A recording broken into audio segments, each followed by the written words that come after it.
Turf Talk with Drew Miller. On this week's episode of Tiger Turf Talk, we host the field superintendent at Gillette Stadium in Foxborough, Massachusetts, Mr. Ryan Bjorn. It was probably the most exciting episode of Tiger Turf Talk we have ever had, as we were able to do it on site with Ryan up in Foxborough. It was truly an honor to be able to take a tour right before the podcast, be able to see everything that's going on, the incredible work that he's doing, the incredible work of his staff, and just be able to see what is truly a state-of-the-art facility for not just the Patriots, but the Revolution.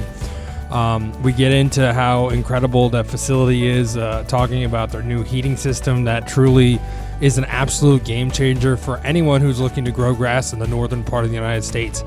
And it was truly a privilege to take the time with Ryan and get to know him and see everything he has going on. And I truly cannot thank him enough for allowing us to record on site and to go through so many things just so that we had a phenomenal time. And I really cannot thank him enough for that.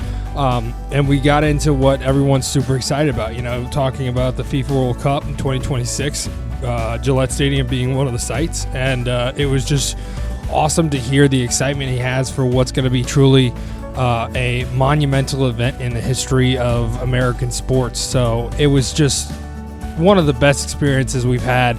And I cannot thank you enough, Ryan, for taking the time with us on site there up in Foxborough and for having us on your facility. And truly, it means the world to me. And it really made for such an incredible episode on so many incredible things that you have going on, and I can't thank you enough. We hope you enjoy this episode of Tiger Turf Talk.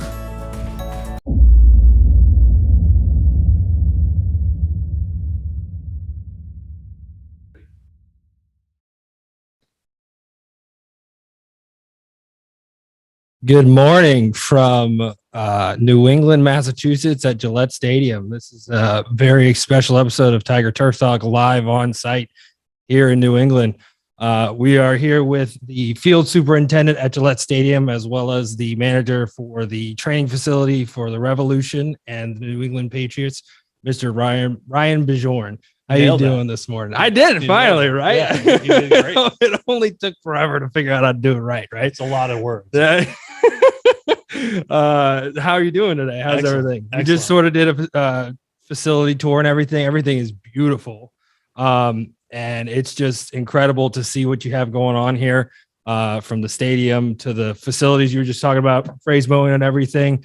What have you guys been up to the last few weeks, sort of beginning of the summer, heading into prepping for OTAs and all the different things going on with the Patriots and obviously the Revolution, which is the hidden gem of what you have here, honestly. I like that. I think they'll appreciate that too. Yeah, it's been a busy spring for sure. I mean, we're almost all the way through June now, and we're done with OTAs with football. We're right in the thick of things with the MLS season. So that started for us. MLS season started for us earlier than it ever has. We were out there second week of January on the grass field. So we have one of the training fields for the Revolution has a full hydronic heating system. And, we were out there second, third week in January, getting that ready for them. And that was as football season was ending for us. So this is our first year with legitimately no off season. Sort of a nonstop. Exactly. Yeah. One rating. We did it. No, we didn't. We gotta go back out there. Yeah. Okay, let's do it.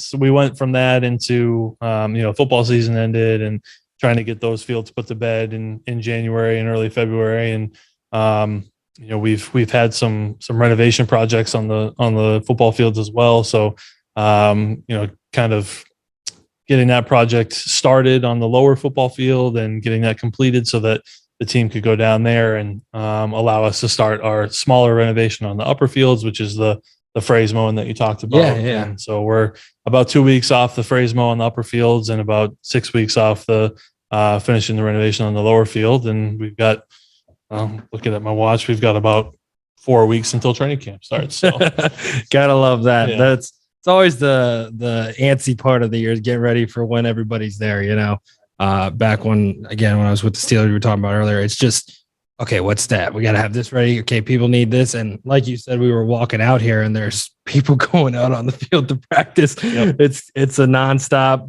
sort of teeter-totter of life of football, I guess is the right term for it. It is, yeah. And it's hard, like you said. I mean, we're the team's technically not here this week, but we've got anywhere from 6 to a baker's dozen of football players that are out there every day, either doing rehab or conditioning. And on an off day, or even when the MLS team is gone, they leave behind non-traveling players that are going to train. So even though we may look at the calendar and see a couple off days, and that's when we get excited because that's when we can get to work.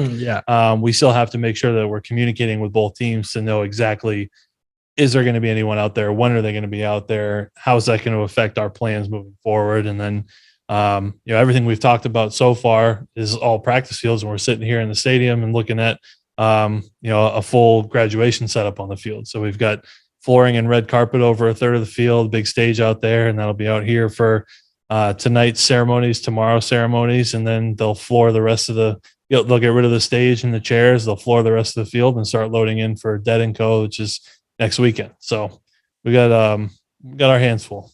It's a nonstop facility for sure. Yeah. And you were talking about the big project going on. That's, again, I'm just still trying to comprehend over here.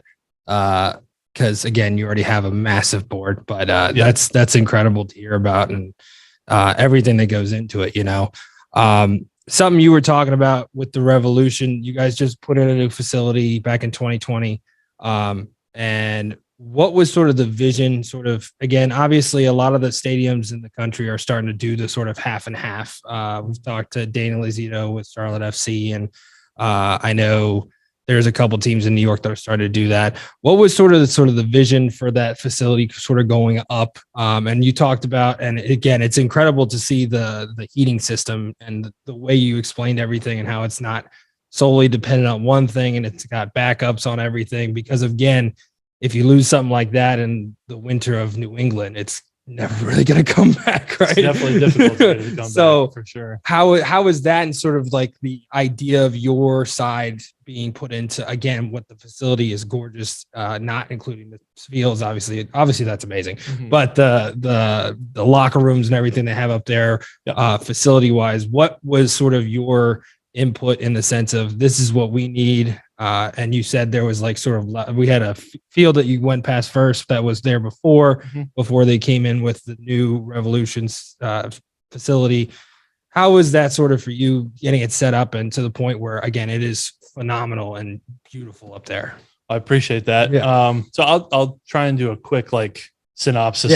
Sounds good. From I think I was trying to do that sort of. I was like, I didn't mean to. There's a lot. There's been a lot of things that have happened. So way back in 2000, 2001, when the stadium opened, they built 2 practice fields for the football team at that point. Dennis Brolin at that point was the field superintendent. And he was here until, I want to say, 2006 or 2007. And in that time, they built another field in that same vicinity, which is our lower football field now, that was built as the Revolution's training field. So that's when the Revolution started, and that's when they started sharing the stadium field for games. So from 2000, I want to say 2002 or 2003, all the way up to 2013 or 14, that field got used from, soccer team came in March. Their season ended in September, October. And then as soon as that happened, the football team went down there and used it in the later part of the year as well. So it was almost a 12-month-a-year field. In 2013 or 14, they built a singular training field that was dedicated for the Revolution. It was still on property, but a little bit set back from everything else. Is kind of, anyone familiar with the facility, it's kind of out back behind Trader Joe's and Bass Pro Shops, built on an old boat parking lot for the Bass Pro Shops that was there. And so then the Revolution had their own field, and the Patriots took control of all 3 of the practice fields that are directly out the back of the stadium. They did that as kind of phase 1 of a 2 or 3 phase project, and phase 2 was completing a brand new training center for the first team. So when they did that, they started construction probably 2018, maybe 2017, on the building itself and 2 fields that are attached to the facility. So in September of 2019, the building opened. The lower floor of the building holds the marketing, ticketing, kind of the front office staff. The other half of the lower floor holds the second team facility, so the Revolution 2. And then the upper floor is completely dedicated to the first team. So team president, coaching offices, locker rooms, training rooms, barber shop, boot room, hot tubs, cold tubs, cafeteria, pretty much anything you need to run a first class. Love the barbershop thrown. Yeah, yes. I haven't, clearly I haven't been in there. Say they let you use it, right? But so they have trim the beard up. That's where the beard man. Exactly. By the way, best beard we've had on the podcast. Oh wow, yeah, that's a lot to live up to. So, but yeah, so they opened the building in September of 2019. We installed the first field. So I started here in August of 2019. Yeah. Right before we started sodding the first of the two fields. We sodded the one field and had it ready to go in September, in anticipation that the team would move up to that facility while they happened to be in the run of the middle of their first playoff run in 7 or 8 seasons. Yeah. And as we know, athletes can be somewhat superstitious, so they decided to stay on the auxiliary fields for the rest of the year and ended up not using the new fields until 2020. Yeah. And the reason we didn't sod them both at the same time is, as you mentioned before, we had the heating system on the second field. We were installing that after we did the sod and ended up sodding that heated field in December of 2019, January of 2020. And we finally we had all the pipes, everything, glycol, and everything was installed and stubbed it all out. And we got the building built in 2020. Obviously, COVID slowed down a lot of projects. That was one of them. Mm-hmm. And we were able to get the boilers and pump system all designed with sub-air installed in Christmas Eve of 2021. So 6 months ago or so. Fired the heating system up and went from 44 degree soil temperatures all the way up to 60 in a matter of 4 days. And we were using growth blankets and mowing and having the field ready for the guys 2 weeks later. That's incredible. Yeah. That's crazy. Again, 4 days. That I was like, whoa, that's fast turnaround for stuff like that, for sure. Really impressed with the system so far. Yeah, for sure. Now the exciting news that everybody's heard about is the World Cup coming up here. I did hear about that. Yeah, you might have what was that sort of like, getting that news, being one of the sites? I mean, obviously this is such an incredible stadium and everything. What was sort of that process sort of like? I mean, being a part of it and seeing how it came to fruition, and obviously you have a little time to plan, but at the same time, it's incredible to see again, a facility being selected. I think it was like 30 fields. There were a lot of sites that initially put in bids. So to be selected, what was that sort of like for you guys? Because I'm sure you had to do a lot of work for it. It was extremely exciting. And I came into the facility in 2019 and they had been working. I think the first meeting they had about World Cup 2026 was back in 2017. That's when the initial, I think, kind of exploratory committee from FIFA came over. And that's when they started looking at potential host sites, and they put in a RFP, request for proposals, for all the different sites. And this incredible group here at Gillette, and whether parts of ownership and our events team, put together an awesome bid over the next 3 or 4 years. And we had site visits last year with FIFA, explaining all, what we can provide and how we can be a good host. And what I think a lot of people don't realize too with the World Cup event is how, obviously the stadium's important. The field is paramount. They make a big point to say that, but so much more goes into that bid with the host city than I realized. With like the infrastructure, what's able to do stuff, how many people can you host, certain things like that. And we're a little different because here in Foxborough, we're 20 miles from the city of Boston, and it's not a hard drive, but anybody who's been to a game here knows that traffic in and out can be difficult sometimes. So figuring out the logistics of how we're going to get fans in and out of the city, and because you have to have a fan fest, which is I might mess this up, but I want to say it has to host on the order of 30,000 people over the span of 30 days. Normal stuff. No big deal. It also happens to coincide with so it's like mid-June to mid-July timeframe. July 4th falls right in the middle of that. Well, Boston's a pretty historic city when it comes to the 4th of July. 2006. 250-year anniversary of 1776. So it's going to be a massive celebration.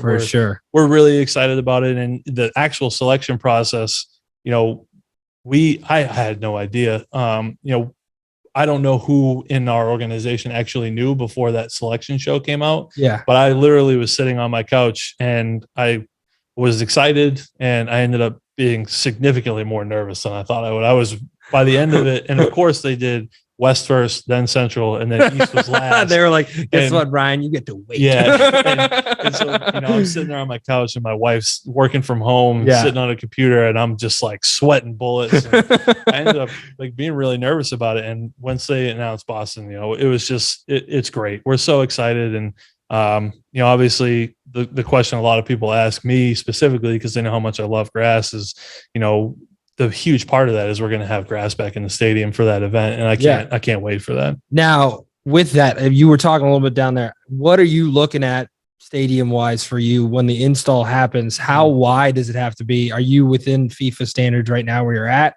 So our sorry, I didn't know. Is that a question I should be asking? Yeah, that's it's just our playing surface itself, like the field of play, is almost exactly what FIFA requires for the size of the field. Gotcha. It's all the auxiliary space that's for us, which I'm sure a lot of places in the US, not just here, have a lot of things to deal with to get prepared for that. Do you know what you guys are doing for the auxiliary space? We have some idea, but we've got plenty of meetings coming up over the next few months to figure out exactly what needs to be done. We're expecting to have to expand some areas into the corners.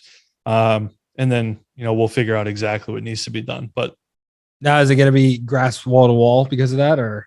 It will be, so everywhere that out there that's synthetic turf right now will be grass plus some more. And then we'll have a lot of where the track will actually be synthetic. And then we'll have some actual warning track space left as well. So it's going to be a little bit different than it looks right now, but overall the surface will be pretty very similar. Yeah. I would assume so. I just didn't know. It's pretty close there on the edge there for the corner kicks. So corners are where our issue is for sure. Yeah, we won't talk about Brentsville's dimensions. We're a little confined by our track. Yeah, we don't have the time to just move the track. It's a significant process. Yeah, and I'm sure it'll be significant here. Yep. So we sort of talked about your journey sort of through turf grass, and you mentioned how you were interested in landscaping. What was it that brought you to turf, and what was your sort of journey getting you prepared for something like this, where again, you're going to be hosting the FIFA World Cup in 2026? I don't know that anything I did back then was going to prepare me for that at all. Yeah. You always dream about something like that, but I would say that, when I was younger, I loved being outside. It was just me and my mom growing up. She was always out in the gardens, and, I say, let me mow the lawn. It was at that point made me mow the lawn. But I love being outside, and, I took a lot of pride in it even back then. And there was the one specific instance I always call back to was when Ted Williams passed away. And I don't remember what year it was, but I was pretty young still. And we were watching the Sox game that day, and they had a number 9 in the outfield. Mm-hmm. And that, me and my buddy, it just kind of blew our minds, because at that point we had no idea how they did it. So we took my mower out in the backyard immediately, and we set that thing as low as it could go. And we scalped the 9 into my backyard. That's awesome. And when my mom came home, she was not super pleased about that, but I thought that's how it was done. And that's kind of the thing that for sure kind of like sparked it a little bit. And then, I went to school initially for landscape design. I had worked on golf courses, so I knew a little bit about the turf industry. Mm-hmm.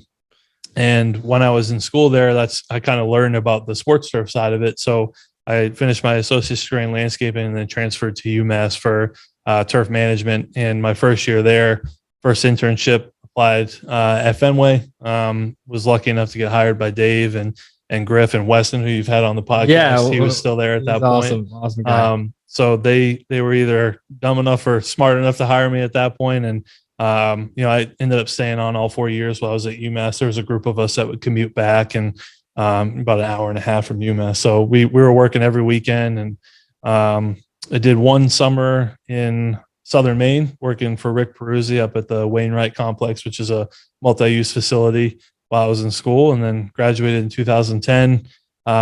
Finished out the season at Fenway with Dave, and in October, he made the call to John Bankston, who was the superintendent here at Gillette at the time. And he hired me on for the end of the football season.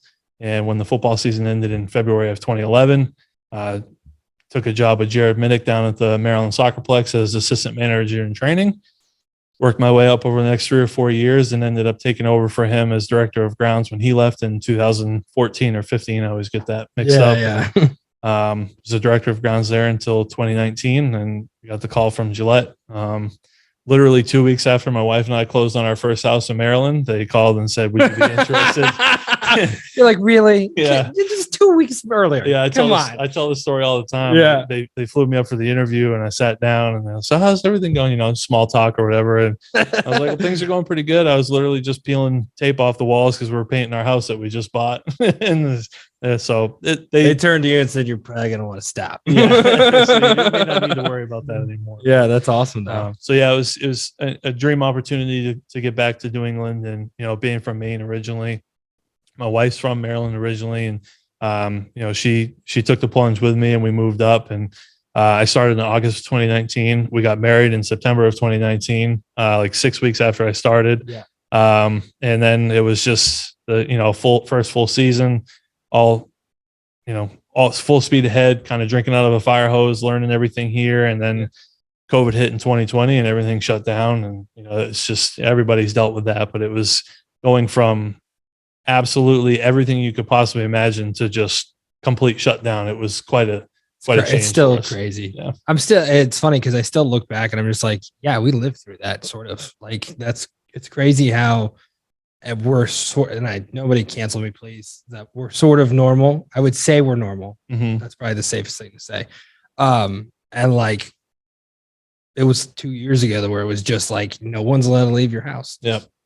Just stay there. Yeah. We were probably the only ones allowed on site for a while there. It was a pretty wild time here at the stadium because we were deemed necessary employees. And, you know, you come into work on a day like today, and I mean, you guys drove in the stadium, the parking lots are full. I mean, we don't have a football game today. We don't have, you know, we have the graduation tonight, but, you know, there's hundreds and hundreds of employees that work at this place, whether it's construction or concessions or events or the Patriot Place or whatever, and our front office staff. And, you know, we were coming in for that first few weeks after everybody got sent home, and it was literally myself, our other 6 to 7 staff members, and maybe less than 50 people in the entire facility. Yeah. And it was a ghost town for months. And, you know, as a turf guy, we're never going to be able to maintain grass with no one using it for 6 months at a professional facility. So that was an interesting. It's like, somebody come tear this field up. It got to the point where it was just like, it was almost too dense, which is a crazy thing to say. So we were having to beat it up ourselves. To say, everybody put the pads on, we're going in. So that was a good problem to have. Yeah. It was, you know, I would, if I could go back and trade having grass that no one was using for not having to deal with that, we would trade it in a heartbeat. But we got through it, and, you know, we're here where we are now, and it's good to have full stadium events again. And, you know, we had our first full concert, Garth Brooks, a couple weeks ago. Always the place was rocking. Always a good one. It's good to have people back. You know, the atmosphere is somewhat normal again. Yeah. So you sort of hinted at it multiple times, because everybody does when they have a facility like this. What has it been like for you, sort of, I guess understanding is not the right term, but sort of gaining that sort of event manager side of things? Obviously you have a lot of people working in the stadium, but like having, again, say a soccer game one night, a concert the next night, and then a football game 3 days later. What has it been like for you, sort of getting into the swing of the chaos that ensues from such a big event space like Gillette Stadium? Yeah, I think it's just trial by fire for us. You know, I got a little bit of a taste of it when I worked here that 1 year with John. Mm-hmm. We didn't have any concerts at that point. It was just soccer and football. And somehow that year we didn't have any of the overnight changeovers. But last year, for example, last fall, we had 4 weekends where we had a soccer game Saturday night and a football game Sunday.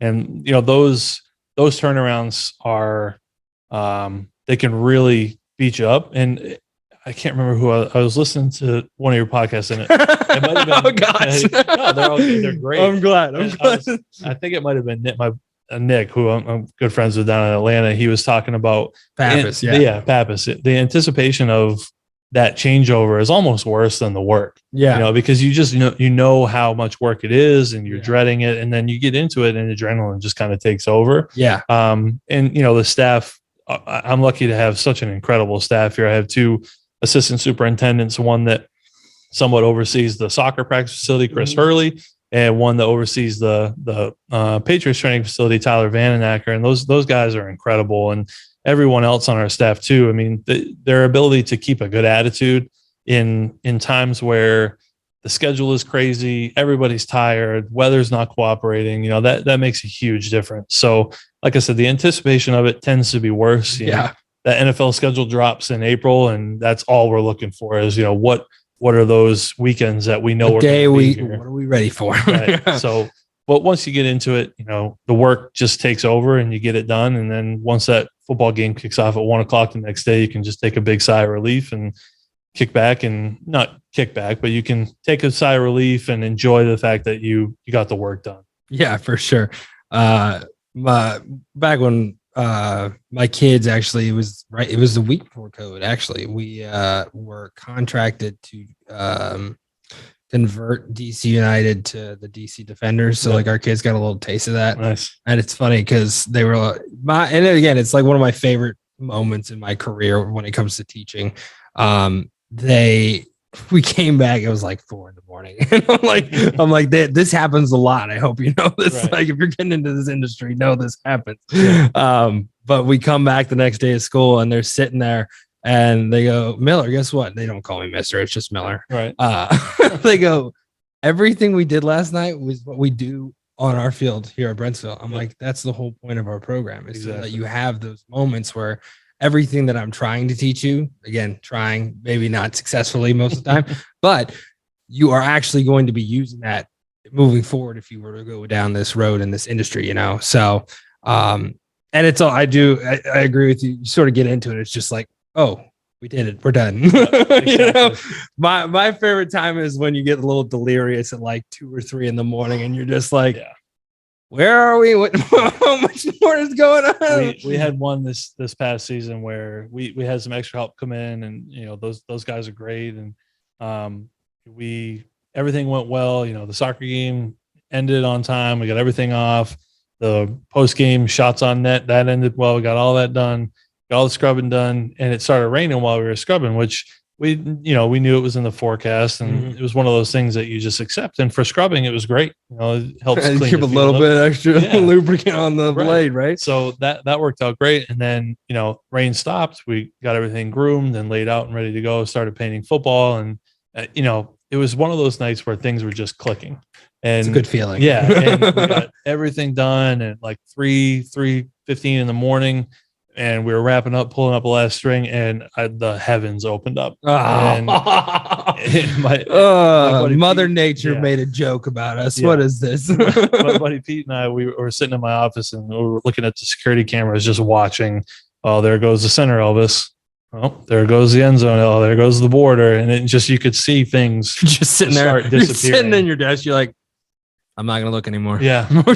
And it really got 9 a.m. We'll be out there doing it. I'm just not going to look anymore. Well, so that was the problem. So we have to technically, for a 1:00 game, we have to be done by 9 a.m. Yeah. So we have to hand the field over. So at that point, 3:30, 3:40 in the morning, we just made a call and said, everybody go crash look at the radar, look at the forecast. So everybody go crash for an hour and a half, get a nap in, get some rest. And we're going to be back out here at 5 a.m. We're going to hit it as hard as we've ever hit it. And thank God, the weather broke, one of those crisp fall mornings, like everything, guys woke up at 5, we're out there 5:15. We start painting, knocked it all out and got it all done at, we were off the field 8:15, 8:30 a.m. Nice. And that's when the rest of the staff, the rest of the facility starts filling in. Nobody had any idea. My favorite part is they literally have no clue. No idea. It's always those moments where you're like, you feel so accomplished. Like, we just did this twice tonight. Yeah. This is great. And then everybody's like, it looks great. Bye. Yeah, exactly. And that's kind of the world we live in, right? Somebody, I think one of the big quotes is like, nobody you're doing your job right if nobody says anything, right? Yeah. And it can be a thankless job at times. And those 2-3 a.m. nights, if you can stick that out and you can put that grind in, that really it shows yourself, it shows your coworkers, like you're not in it for the glory, you're just in it because you love what you do. Yeah, for sure. And again, that's what I've told my kids all the time. Like, you don't get in this industry to be the 1-inch shining lights. You're not Tom Brady on the field here. I am definitely not Tom Brady. Well, Tom's in Tampa now. Maybe you can be. You never know. Yep. But one of the things, and you sort of hinted at it earlier, I always said, because I was victim of it too, where I was sort of just oblivious of who the sports field manager was. And I remember going to Shea Stadium as a kid in New York, the old Mets stadium, big Mets fan. Finally, there's some light in our freaking team, but we went, and it was I think it was right before the playoffs, and what's his name? Oh, it's escaping me. Pete Flynn, sorry, the Hall of Fame groundskeeper for the Mets he was there for like 50 years probably. He put in the New York Cityscape in the outfit you were talking about, the number 9, right? Yep. And I said, I think I wrote an article on it, but I said I fell victim to the fact that I was more interested in the Hall of Fame catcher because Mike Piazza was my favorite player. So it was kind of like, I saw it first day. I was like, oh, it's incredible. And then I was back to baseball, but I didn't appreciate the fact I was in the presence of a Hall of Fame groundskeeper, right. Which, I mean, that cityscape thing is still one of the craziest things I've ever seen when it comes to managing a field and the time that had to have taken. Even though a lot of people are like, oh, you just have to turn this. Like, nope, there's too much going on. Like, there's a lot that goes into it. And some of the guys, baseball, especially, Dave, working for Dave at Fenway, he's very well known for a lot of the patterns that he's done in the outfield and infield. And so we learned a lot about that there. And, I think that sometimes too much attention gets paid to patterns, you know what I mean? And they can be detrimental sometimes, but at the same time, like, you don't want to be a buzzkill. Like, work is about, you got to have fun sometimes too. So like, having the opportunity to put a fun pattern in an outfield or a soccer field or a lacrosse field, whatever it is, there's a balance to all of it. So we do stuff here. We did, Tyler laid out and designed this awesome 4th of July pattern for us last year and for the upper practice fields, and did a huge, American flag out there, and it looked great. So it's like, we like to have fun with stuff like that whenever we can too. We use it to get our kids interested and stuff. Oh, yeah. Things like that. Like, It's not detrimental in a sense, but at the same time, like, maybe we shouldn't do so many turns on the field. But exactly. But I mean, it's something the kids, I love the fact that you can just be creative in the sense of, you might not know what you're doing, but in the end, it might look really cool. You know what I mean? So things like that, it's awesome to see, especially like a kid, again, like a 15-year-old go up to it and just like, I'm going to do something. I'm like, okay, good luck. Like, and that's so, not to flip this around on you, but that I talked to you a little bit about it earlier, but I think what you guys are doing is such an awesome thing down there. And I wish there were more places that kind of would pick up that model, because, as a, field superintendent and somebody that's always looking to hire new staff, a lot of college enrollment in the turf program seems to be down. And if we could start building that interest at a younger age, if I could have found something like that in high school, I mean, I didn't know what I wanted to do until I got to UMass. And even then I probably didn't, but if I could have known exactly how interesting this industry is and how much science is in it, but also how much artistry and creativity is in it, it's a great industry. And I think the attention you guys are bringing to it is really awesome. I appreciate that. We're trying, and we're actually helping out a lot of people start programs across the country. I've had a few. I know California last year, Costa Del Mar, they just started one up, and they already have kids going crazy with it. They're more focused on baseball because they think they have artificial football or whatever. But that, and again, like, just different programs across the country, sort of taking what we have. And I was on a call with I think it was a guy in Tennessee, we talked about Dr. Sorokin before. We were on with a guy. He has a program that's more sort of traditional ag, and that's sort of what our story was traditional ag switched into what the jobs are in Northern Virginia. Obviously, from Maryland, there's a lot of suburbia and growing into that and seeing things shift in the overall scheme of sort of the greater DC area. And that's where I came in. And that story is interesting. I don't know if we want to get into all that, but it was an accident that I became a teacher. It was not really planned at this time. It was sort of I was planning my retirement before I was doing it because obviously with sports turf, there's a lot of stuff and a lot of time and certain things is like, you obviously think you can go for 40 years in this, but at the same time, like I was being realistic at the time and I knew that I was not going to be taking any school after my time in sports turf. So I was like, I'll just go get my education master's and then do that now. So I got that started and then they called me like, I think it was like 2 weeks into my master's program and they were like, hey, we want to talk to you about an opportunity. And I didn't know it was for me teaching. I thought it was just me helping them come up with the program. Because this conversation, it ended up being like, hey, what would you do if you were in charge? I'm like, well, you have athletic fields. You can take care of all those. Landscapes. Obviously, you have all these spaces you have to take care of, manage, understand what you need to do. And that led to a 3-hour conversation with the guy who's in charge of career child education that then became hey, wait outside for 5 minutes. I'm like, no, you wait outside for 5 minutes. Like, what are you talking about? And he comes out. He's like, you have an interview at the school right now. I'm like, no, I don't. That wasn't part of the plan. What's happening? No, that's not a thing.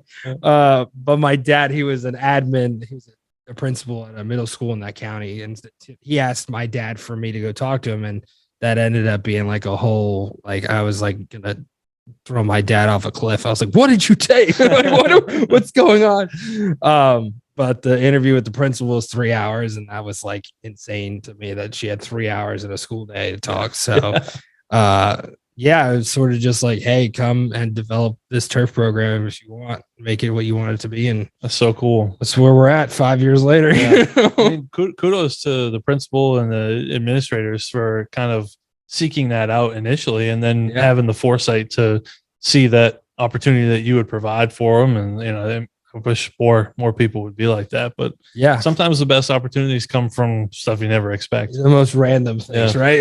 It's always interesting to see all of that for sure. With everything here, obviously, again, we talked about the facilities overall. You have a couple projects going on down there. Obviously, right now you're extending your practice fields so that they're 100 yards or 120, whatever the right 120, 360 feet. Everybody can. I teach it. I should know it, right? 100 yards, 120 with the end zone. Yeah, 360 feet total. You got it. I said it right. What has it been like with? Again, since 2019, sort of making this sort of your own, obviously we talked about like the old guy moving out and then you sort of creating that shop space into your own. What has it been like for you sort of taking on, again, the highest level of what sports field management is and sort of putting your own little hints into everything that's going on?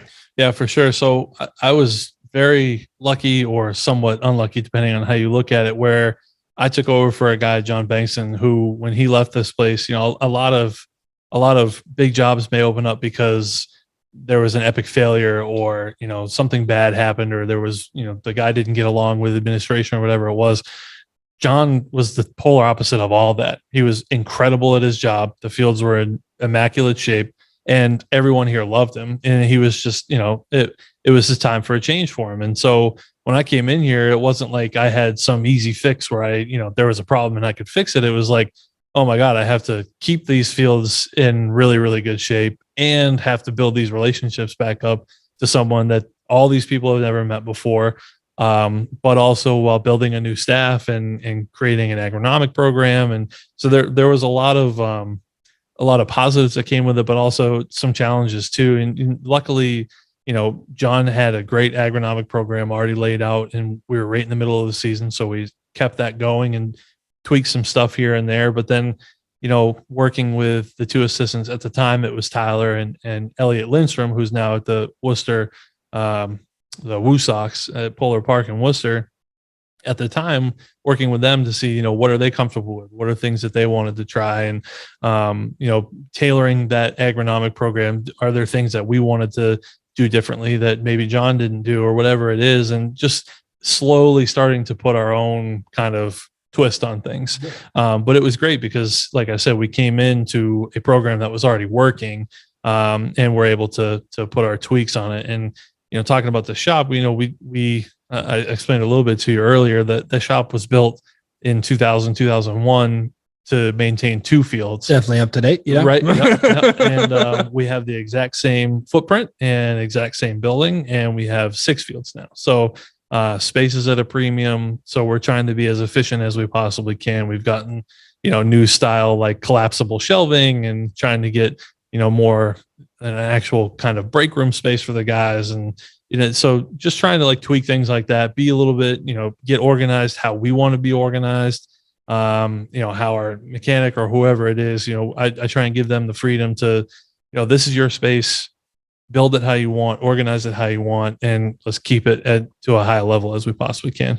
100%. That's awesome as a boss, to be able to give them that. It's some people aren't able to sort of, I don't know if let go is the right term for it, but like, hey, this is as much you as me. So like, we need to be able to be on the same page of like, hey, we need to have everything prepared, but I want you to know where your stuff is so that you can make sure that our equipment's working right and we're all moving at 100% efficiency. So that's awesome.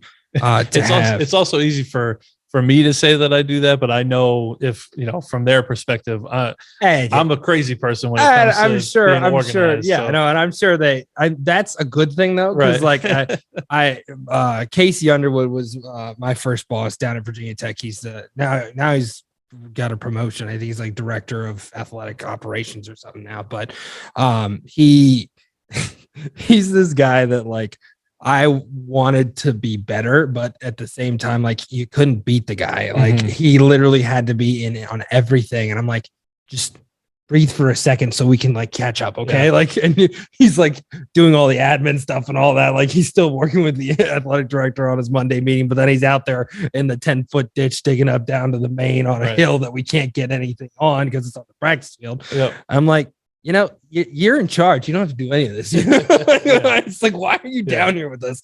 So, no, I hear what you're saying on that, but like things like that, where like guys want to be better to, again, meet that standard. I always wanted to try and be better because of him.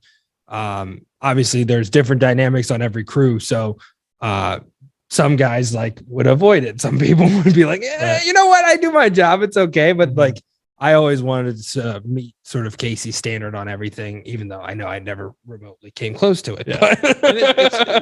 Everybody's got different personalities on every staff too, right? And not everybody responds the same way to the same style of management. So you have to kind of get a feel for everybody's personality. And if some people respond better to just kind of letting them do their own thing, and you can trust them to do that, or some guys may want more hands-on, whatever it is, you just got to figure out and learn your staff and what they respond well to, what they don't respond well to. And, one thing I try and stress to all of our staff is like, and it's easy to say it rather than follow up on it, but, I want people to be open with communication about how they're feeling, whether it's positive or negative, and, come up with new suggestions or new ways to do things. And I'm not always going to say yes to everything, but it's everything that gets suggested gets noted. And, we may not be able to try something today, but we might be able to try that in a couple of weeks, or we may be able to try it next season if we have more time or whatever it is. So, we always want input from all of our staff, all the way from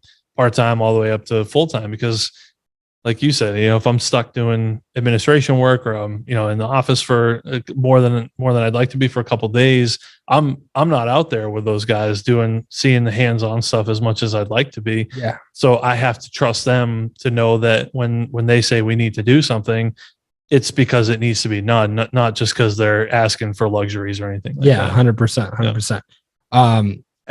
You were sort of talking about building that sort of repertoire with staff and rapport. Sorry, wrong word. Good for me. I was going with it. You obviously have to do that with the teams. And something that I always love hearing from guys like you is like, again, you have two teams. You've got 2 professional sporting events, team spaces, things like that, working with coaches, working with operations. What has it been like for you sort of creating those relationships? We talked about the Revolution coaches and how they're always there and they're always listening and helping every way that they can. What has it been like for you sort of developing those things with coaches, staffs, with presidents?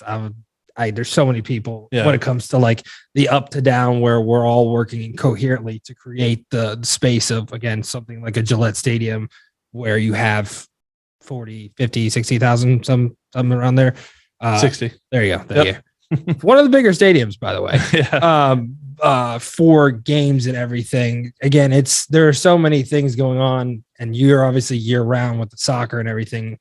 Being able to have good relationships and have an understanding, having a coach know, hey, you can't sit in the same spot every single time for your practice. Like, you're going to destroy this field. Right. The reason we have these 3 other fields is so that we're not doing that, even though there are coaches that don't listen to that. What has it been like for you to do all of this, again, sort of relationship building since your time here in 2019? It's crazy how 2019 is already almost 4 years now. It's unbelievable. How fast it's gone by. Yeah, for sure. But yeah, so I think building those relationships is crucial, whether it's a facility like this or really any facility. And at the Soccerplex, that was one thing. Our end users at the Soccerplex, most of the time, were families and, youth soccer, youth lacrosse, whatever it was. And so we had to figure out ways to communicate with people that may be coming in from other states all the way across the country, other countries sometimes. And so figuring out ways to communicate to them. And I think working on that really helped me prepare with communicating with many different types of people, many different positions, whatever it was, to be able to come to a facility like this where it's very unique in that it's one ownership group. The Crafts own both the Patriots and the Revolution.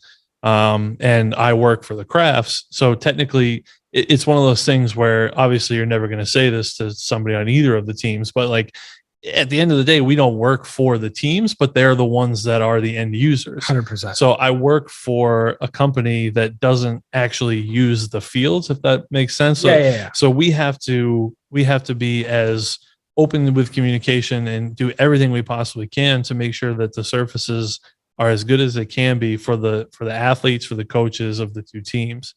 But at the end of the day, the people that are signing off on budgets and making decisions on renovations and capital equipment purchases is the ownership group. So it's a little unique, but as far as communication directly with the teams, that's something that we've tried to focus on since day one. We wanted to build that rapport with the coaching staffs, so that, and not just with me, like I said, we have Chris, the assistant that oversees the Revolution facility. We want to make sure that he's in communication with, whether it's the strength and conditioning guys, or the goalkeeper coach, or the assistant coach, Richie, whoever it is, so that they're always communicating about what's the team doing, what are we doing. And we're lucky with the Rev staff. They take a lot of interest in what we're doing. They're always asking, what are we putting out for fertilizer? What are we doing this? Like, why are we doing the things that we're doing, but not just questioning it because they're genuinely interested. And then, on the Patriots side of things with Tyler, our main points of contact with football are usually strength and conditioning or some of the positional coaches. Always that guy. Yep. And they're great to work with on both sides.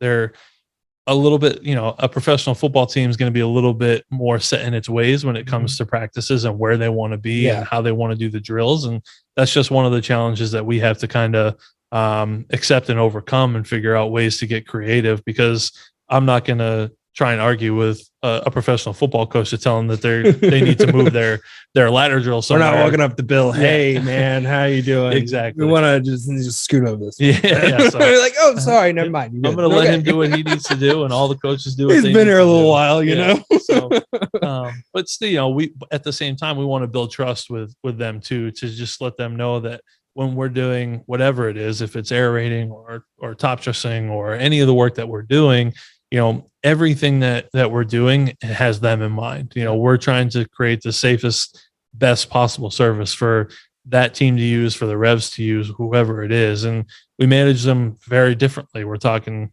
professional soccer versus professional football, two totally different surface management styles. Well, the agronomics are still pretty similar. So it's trying to communicate as much as possible and build those relationships, because it's never it's never a bad thing to have open lines of communication with your users. 100%. It's especially, do you get any opportunity to really sort of communicate with the players, sort of preference wise, understand what they're thinking? If they have like a question for something, like, do they know who to talk to and whatnot? Yeah, I think so. I mean, and a lot of times, it's at any professional sports stadium or venue or whatever it is. We come to the stadium to go to work, and they come to the stadium to go to work. So a lot of the communications that we have are just going to be off chance, or kind of off to the side, or running into them in the hall and in transition or something like that. But from the soccer side of things, I would say probably the keepers are the ones that we have the most communication with. It's still not a ton, but because they're the ones that are interacting directly with the surface pretty significantly. Most impacted probably. Exactly. And they're also out there before most keepers are out there half hour, 45 minutes before the rest of the team anyway. And we have a good relationship with our coach. And so we do have those communications. And on the football side of things, not a lot, because outside of maybe special teams, there's not a lot of field specific things that we do with the team. Looking for. Right. So, I gotcha. And at least they haven't brought it up to us yet, but there's not a lot of guys that have specific preferences, at least in our organization, field wise. So that's kind of nice. And we know that, as long as the footing's good, as long as it's safe, as long as it's, it's looking good, then the guys are going to be happy. Yeah, 100%. With that, obviously New England is known for its very harsh winters. We've talked to a couple different, again, sports field managers on the northern side. With Alan Johnson, we talked to him. Mm-hmm. I think it's like the third podcast I've mentioned this. We talked to him on a space, but it was just for the kids, so we didn't like post it or anything like that. Yep. But what he goes through on that level, I'm sure you sort of go through at the same level, probably pretty even when it comes to northern part. What is it that you're focusing on, really agronomically speaking, leading into, again, what is very rough winter? And we were talking about how you weren't able to go to SFMA because the Patriots are a playoff team usually. Yep. What are you focusing on sort of now in order to sort of prep for that harsh winter, obviously? What bluegrass are you running with? Is it 365 SS? Or? So we have quite a few different ones that we use. We use Gotcha. Touchdown for some overseeding. Gotcha. A lot of the stuff that we get from Tuckahoe is Mountain View seeds. Okay. We use some Barenbrug stuff out on the soccer field. So we kind of spread it around a lot. And spreading the love. You got to love it. Exactly. All great products, by the way. Yeah. Like we love Mountain View seed. They're very supportive of us, but like Barenbrug's been a staple in the industry forever. So we do, on the stadium, obviously Alan has his natural grass field in Green Bay, which kudos to him. I mean, the ability that they have to keep that field in such good shape for so long is really impressive. And we obviously have a synthetic game field. It still presents challenges with snow and everything else, but we have that, I don't want to call it a luxury, but we have that ability to focus more agronomically on our practice fields, which is where the majority of the time that the team is spent is out on the practice. Only 8-9 games on this field before the postseason. Yeah, it depends if we have 8 or 300 practices, games. So and our football team does not go inside for practices. So he's a big proponent. New Englander. You practice in the conditions that you play in. Yeah. So they're outside.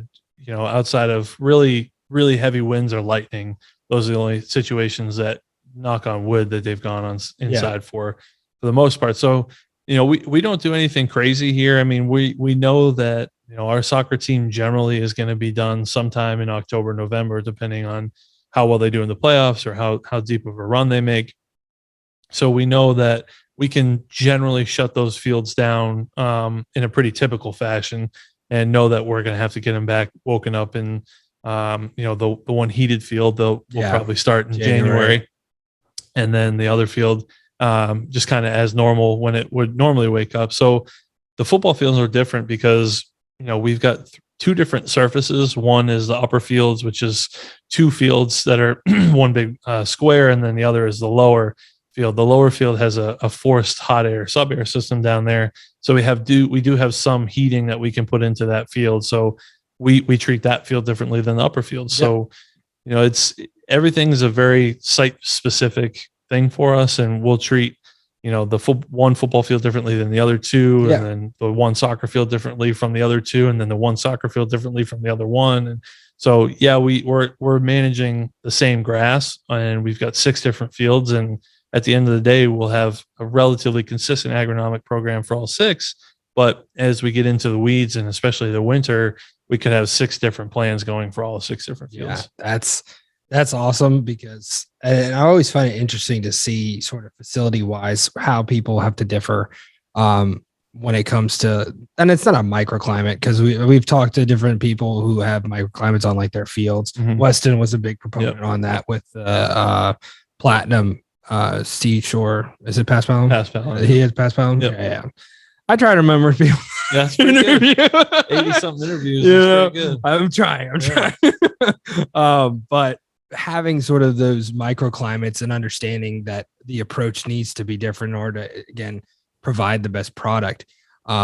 Something you mentioned on the way up that I'm very excited to see what happens is you're looking at maybe putting in a sort of a sod strip of Tahoma 31, seeing the boundary of what Bermuda. And again, it's been crazy to see just sort of, again, where, again, Northern Virginia, where we used to be the or sort of upper echelons of where we could go with Bermuda grass. You know, Patriot was the big. Now everybody hates it, but it was the first. I still love Patriot. That's all of our game fields. So it was the first big like movement of the hybrid that was going to push the sort of the winter kill, sort of north, and then I think, I don't know if it was Tony in Philly or not.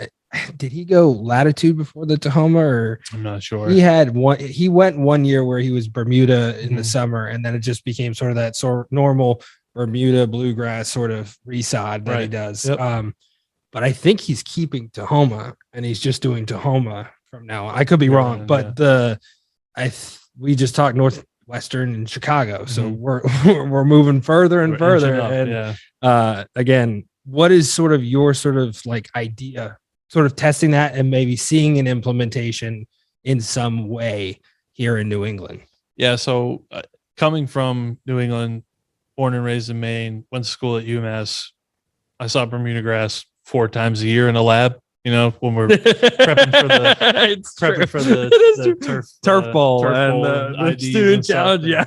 So this looks weird. Yeah. Never seen it like this before. But when I got down to the soccer place, they had already installed 2 Bermuda grass fields, and by the time I left, we had 7. And we had tried everything. They started with Patriot. Then we actually did 2 trials where we had 2 fields that we split end to end, and we did. I'm going to get it wrong, but I think we did Riviera next to that's seated, Patriot, and then we did Latitude next to Northbridge, I think.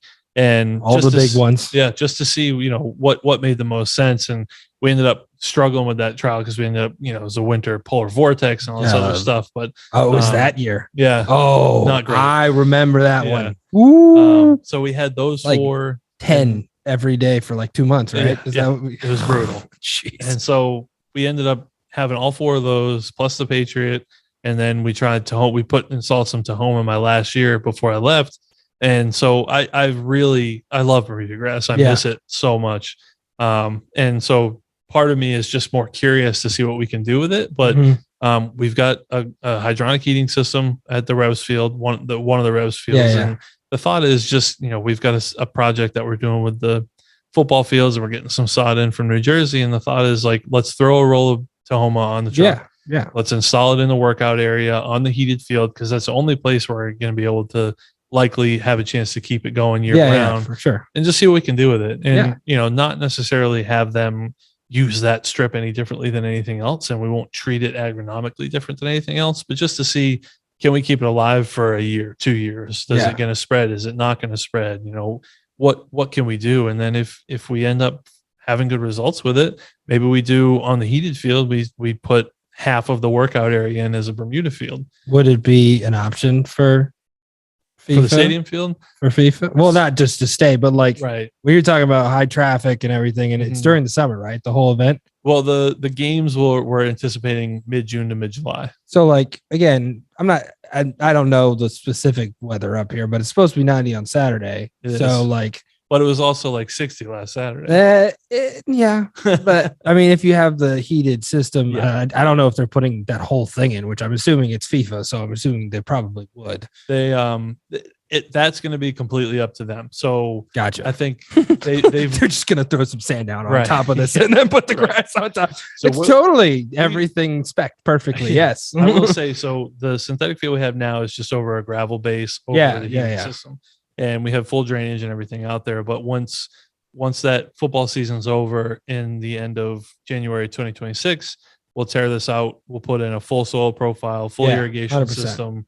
We're going to sod it. And, I'm anticipating we'll be 100% bluegrass. Yeah. I mean, obviously that's the normal, but like if something were to show promise, like I think so. I mean, so I know Dr. Sorokin's done a ton of work with FIFA and they're still doing some research because consistency of playing surface throughout the World Cup is paramount to what FIFA wants. Okay, gotcha. And we're talking about fields from Foxborough, Massachusetts to Guadalajara, Mexico to Vancouver, BC, in Canada. So to be able to do that, can we have a consistent asking the impossible? What is consistency? Like, what are the data points that we're going to be using? And can we get a field in Foxborough that's 100% bluegrass that plays almost identically to a Bermuda grass field in Mexico? Those are the questions, right? We don't know that yet, and I think I'm excited to see what we end up doing. From seeing again your practice facilities to again stadiums down where I'm at, it's very well similar. And again, obviously there are so many different variables that go into it, like obviously the grain and everything, and how's the ball rolling. And I'm very curious to see how they're going to test it to get it prepared for FIFA. Right. If they come in and like, well, this isn't doing this, so what are you going to do? Like, what I mean? We'll see if Dr. Srock is listening to this, and then he can just, he can have some input into that. Because I think a lot of the research they're doing is going to be geared towards that. Figure out what are the variables that are important. 100%. Yeah, and I'm really curious. Again, like you said, consistency, and that the goal as a sports field manager is to have that consistency. Obviously, like from now to again January 16th when you start for soccer. So having the consistency in one field, that time frame, to now consistency across again multiple fields, 500,000 miles. Climates, exactly. Yeah. And again, like we talked about it, the indoor ones is what's going to be. Nick, God bless you. Have fun, bud. Like you got your work cut out for you. You got something cut out for you. Yeah, I mean, Nick and down in Dallas and LA. I mean, those guys. I heard Dallas is not even like high enough. Did you hear about that? I've read some things, and that's the thing. And again, it's obviously just it's just different articles and whatnot. But like they said, they have to like. I suppose I'm trying not to get on my soapbox, but like that's one of the things. I think social media has been such an awesome thing for our industry. Yeah, but it also can be such a nightmare sometimes because for sure. There's so much misinformation in general, and we're not going to go into a lot. No. I hear it. I think even just in the turf stuff, like people think that they know what's going on or behind the scenes or whatever. It's like members at a club on a golf course. Right. Like, yeah. Hey, you need to do this to the green. just let the people that are doing it, take care of it and just trust that, I think we've got some of the best guys possible that are going to be able to tackle that job in those facilities for sure. And they're going to knock it out of the park. Oh, 100%. Yeah. I'm also curious again, cause I'm not in the know because I'm a high school teacher, obviously.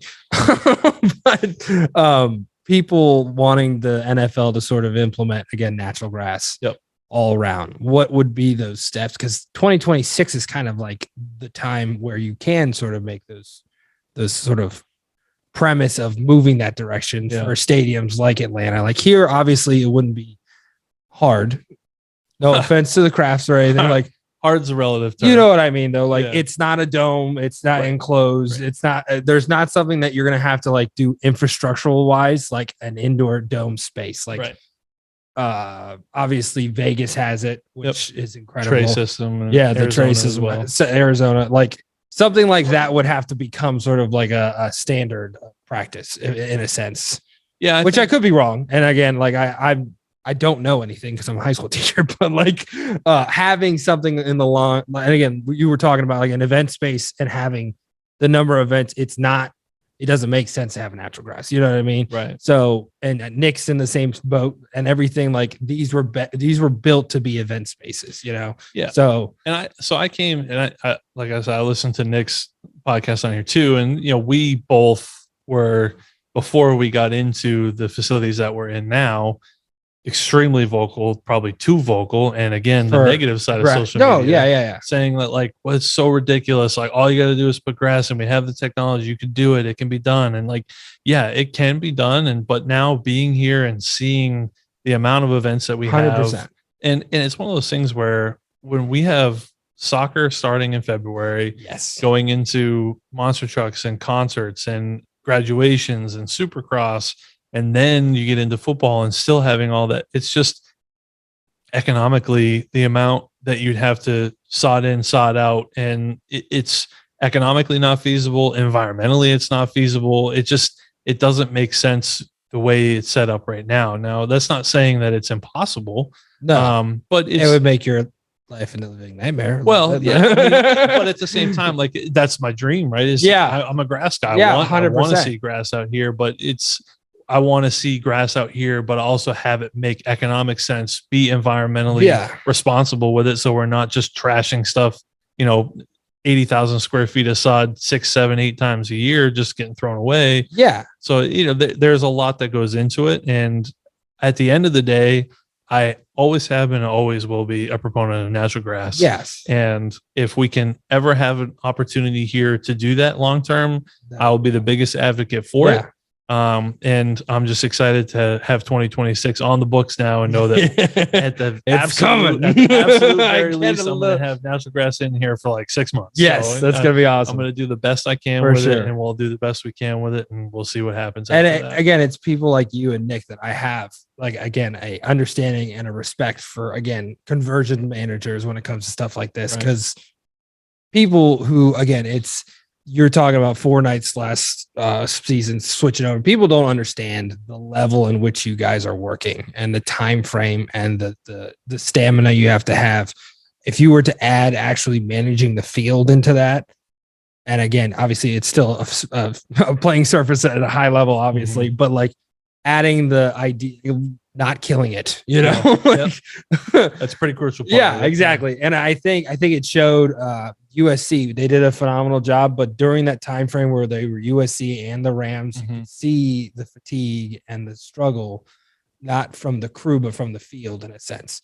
Again, very lightly, and he did a phenomenal job. But like the number of events at the Coliseum they have, and then on top of all that, like you could tell that the field needed a little bit more time for recovery, if that's the right term for it, because they would have 4 football games in 1 week. And I think it really, at the end of the day, in that specific, I never know exactly what situation. Again, I don't want to like upset whoever's, if you're listening. No, I mean, they're incredible at what they do. And I think it showed because you might have seen, you might have seen logos underneath logos, or you might have seen hashes that weren't perfectly matched up to something else, whatever it was. But at the end of the day, the footing on those fields was always really good. And that's the playability in those fields is what's really good. That's what I've always been a big proponent on. A lot of people are like aesthetics wise, like, oh, it didn't look great, but it doesn't matter if the player's safety is at a premium. You know what I mean? I mean, on a much lower scale at the Soccerplex, for the first couple of years, we tried to overseed our Bermuda grass fields, and they looked terrible, and they didn't play all that well. And then we just decided, well, what are we wasting our time and money and effort on? Like, let's get a stronger Bermuda grass surface, and we'll play straw brown. And they'll play on the dormant fields. And we had multiple times, like our first tournaments of the year, where we had Bermuda grass fields next to bluegrass fields, and the bluegrass fields in mid to late March in Maryland are striped up and glowing. Right. And they're sitting next to this field, and we'd have players and stuff walk down and we got to play on this field. Like, this thing's dead. Why are we playing on this? And when they come off, they're like, that's the best field we've ever played on. Because those are always the good times. It might be brown, but it's still gonna hold up, and the footing's gonna be good, and that's what's important at the end of the day. For sure. And it's also nice to just spray some Roundup on it. Yep. Nobody knows about that little trick. And for us, we use a lot of like pre-emergent stuff going in to kind of keep it clean. So that's always good. Yep. Because that's one thing we do struggle with at Brentsville is when we don't overseed, we have those times where it's like, oh shoot, like we got to spray again. Here we go. But obviously, again, you got incredible stuff going on here. We sort of wrap up a podcast with these two questions, and this is my favorite questions to ask because it's always awesome to see where different parts from different careers, Mm-hmm. If there was something you wish you knew, it doesn't need to be like the betterment of your career, make it easier or anything like that. If there's something that you wish you knew going into the turf industry, what would that one thing be and why? That's a tough one. I think if there was one thing I knew, not necessarily in the turf industry, if there was one thing I knew, it would probably been, I wish I would have known I was going to get that call about this job before I closed on it. Because that was a little difficult. But I think I would say it's one thing that I was told. And Weston Applefeller from Austin, he gave me some of the best advice I ever got when I was trying to decide whether I wanted to go to Maryland or stay up here. And I'd never, I've been outside of New England. I've traveled and done whatever, but I'd never lived outside. Never taken the leap. Right. Yeah. And so I'd never been to the state of Maryland before. And I was getting ready to pack up my Jetta and drive down there and just live there and figure it out. And he told me, I called him and he said, listen, if you are excited about the job and it's something you want to try, just go for it. Like, don't hold yourself back because you're afraid of the unknown. Don't be afraid to try something different. Don't be afraid to go somewhere else and expand your horizons. And that's the greatest thing I ever did was make that move down there because I learned so much when I was at the Soccerplex from Jared. I learned so much about different types of grass and the massive event load that we had down there and how to keep fields in good condition under high traffic. And had I not taken that leap, I have no idea where I am today. But so I owe a lot of that to Weston. We still remain good friends to this day, and hopefully he'll buy me a beer for all the nice things I'm saying about him at this point. But shout out Weston. All right, let's get what kind of beer we going with. Yeah, I don't know. We'll see if I get down to Austin. I know they got a lot of good stuff. There. Austin's going crazy. Yeah, it's crazy how much it's grown. Yeah. So I don't know. I think that was kind of a cop out on the question, but no, it was not. No, it was great. It's funny because a lot of people that are successful and in positions like yours, where again they make sort of that big leap somewhere that's out of their comfort zone. We talked Daniel Lizito, I'll bring him back up. He has been 17 different places, literally all over the place. I'm like, you're insane. Like I couldn't have done that. I couldn't have been like, hey, I'm going to go to California. Nah, I'm going to go here. Here. Like he's met so many people and people like Weston and you having those relationships. And that's what's so incredible about this industry is everyone who knows and has really good relationships with people. It's just endless, the opportunity that you have. But the people that push themselves out of their comfort zone end up in a position like this, and I think that's incredible and it's hard to do. So absolutely. It's an incredible answer. It's not a cop out. Okay. I'll take hopefully that. Let me know if you get the beer, that'd be great. I will. Weston, I'd like one too. The last question that we ask is, obviously, like you said before, and thank you again for the kind words about the program. We have kids who are looking to enter the industry, who are curious, maybe even hesitant. We were talking about Julie before. She was hesitant. I remember sitting down with her. She's like, do you really think I could do this? I was like, Julie, you literally work your ass off more than half these kids and you do a phenomenal job. Mm-hmm. And this is in our program at the time. I was like, if you're willing to put forth the effort, I guarantee you'll be a head groundskeeper somewhere within 10 years.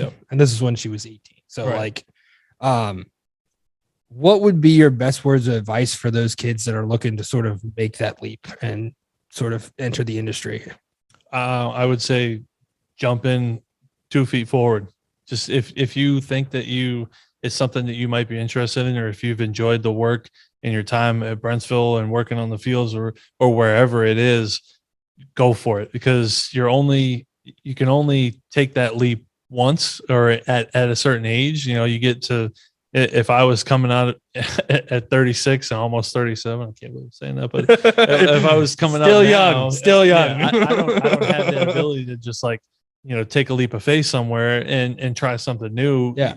You're never going to know whether or not it's like your true passion unless you jump into it and give it your full effort. And that's the key, is if you're going to go for it, completely commit to it, work your butt off, put the effort in, because that's, the time that you put in when you first get into this industry and learning as much as you possibly can, that's when it really pays off down the road. Because the experiences that you have, you may not realize it, but there might be some random thing that you get assigned to do, or you take on a small project when you're 19, 20 years old, and you don't think about it again until you're 30, 32, whatever. And then something comes up at your new job if you're a head groundskeeper, and you say, oh yeah, we did that back in the day. And like, I never would have done that had I not just jumped in and tried everything. So yeah, that's awesome. Yeah.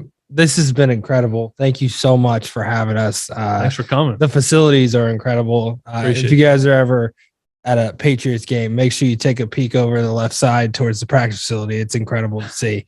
Yeah, you can see it from the 200 level or 300 level or wherever you're at. And if you're at a game, take a look at the Southeast Visitors Tunnel. I'll be down there with my dog Boyd. And I was gonna say, I forgot to mention Boyd. Is Boyd here? Well, one day of the week he's not here. Oh, so. Boyd! I was like, I really want to meet Boyd. Hopefully he's there. No, for sure. I was gonna ask you, how's it been, sort of with everything?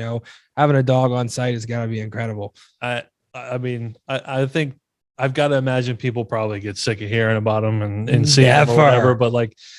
So we got Boyd when I was at the Soccerplex, and they'd had a goose dog there for the first 10 years the complex was open. Dave was the name of the dog. Yeah. And he was awesome. And when I got there, he was kind of getting at the end old, of his life. Yeah. And, 2 years went by after he passed away, and there were geese everywhere. I mean, it was incredible. It was a need. Yeah. And so we rescued Boyd out of a place in West Virginia, and got him at 8 weeks. And it was funny, the first time it was like the first day, 8 weeks he was at work with me. Yeah, and that's awesome. Like 2 weeks, so he's 10 weeks old or whatever. We go down and there's geese on the field. It's like, oh, here we go, this is gonna be great. And I was like, Boyd, go get him. And he runs, and that goose flapped his wings, and he couldn't have turned around and ran back to me faster if he tried. He was terrified. Boyd, it's okay. I was like, oh man, we made a mistake. We should have gotten the full one, whatever. Yeah. And then, a couple of weeks later, we did it again, and something clicked in his head. Yeah. So when I had him for 4 or 5, probably 5 years while I was at Soccerplex, and when I was interviewing up here, I talked to them and kind of explained, he's with me every day, and he does serve a purpose, and there's geese here all the time too. Yeah. That's something they've had an issue with. I said, he'll provide a service, but it's kind of a package deal. Like he's with me 24 hours a day for 6 years. I can't just leave him. And then the executive director at the time when I left, Trish and Matt, after he took over, they both said, we can't, it was the Soccerplex's dog. They trained him, they paid for it, and I took care of him, and they were generous enough to, let us stay together when we came up here. And so he's kind of taken on a life of his own up here. When I show up to work without him, it's always like, it's never, oh, hey Ryan, how's it going? It's always, where's Boyd? But he's great. He loves it here. That's awesome. Well, like I said, our area to stand during games is down in the southeast corner, and 60,000 people, muskets going off, third down, lighthouse foghorn going off, and he'll just be passed out on the warning track. Boyd, sleeping through it all. Champion of it all. So, you wish you had that ability, right? Sometimes. So badly. He to be able to have him here, and we talk about the grind and how tough it can be. I'm sure it's uplifting for everybody. Yep. Just having him around, it's a morale booster for the guys, I hope. And for me, it definitely is. And, and just to take a couple minutes and hang out with him, because nothing bothers him. It's just, don't you wish we could live like a dog sometimes? Man, we're so lucky to have him. Yeah, for sure. Yeah. Yep. Yeah. Mine right here. My sister sent me this yesterday. Oh, he's awesome. Her name's Wrigley. Yeah. Oh, it's beautiful. We want to we want to take her to school. Yeah. We're working on seeing if we can get like emotional support thing. Yeah. Where it's really, really more geese related, Right. which she's definitely the one that would run away from the geese. Yeah. But they don't know that. They don't know that. Exactly. As long as they keep not knowing that, that's all that matters. Yeah, for sure. And again, I want to thank you again for everything in the hospitality. This has been absolutely incredible. Thanks for coming up. Thanks for all that you guys do. And Yeah, of course. Send us some interns. We're working on it. We're working on it. I've got a kid who might be somebody that would be a good option. So perfect. All right. Sounds good. Thanks a lot. Yeah.